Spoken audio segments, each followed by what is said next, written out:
a minister. You sat here as a TD.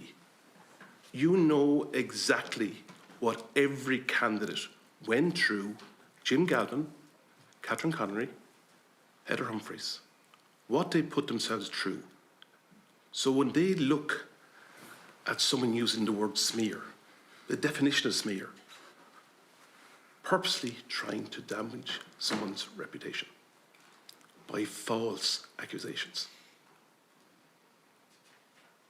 Why would somebody put themselves forward at political level if a commentator, such as yourself, is coming out with comments like that?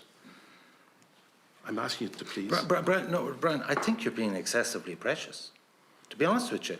Like, I have dealt with, in politics, over 8 general elections, politics is a knock-down, drag-out business. That's what it is. And power politics is about that.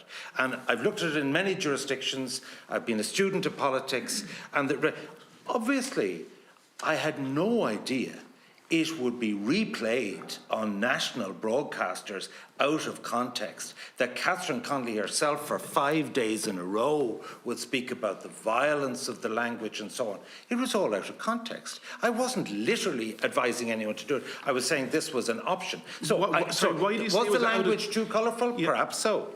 I think colourful is making a joke of what you actually said. Okay. You were asking. Was it too robust? Maybe it was. But you're personally attacking somebody, asking somebody else to attack somebody. I wasn't actually. The word smear. No. Sorry, you're taking a literal interpretation about a general point I was making, which was negative campaigning. Okay, and sorry, that's the way I intended it. It was in a kind of in a context of a kind of, as I've described, you know, more colloquial language, and it's different to broadcast. I wouldn't say something like that on a mainstream broadcast. I mean, the nature of podcasts is that you've got to, people tune in to Path to Power because there's something that they won't hear on the Claire Byrne or Pat Kenny show. That's my starting point. This is on the News Talk podcast.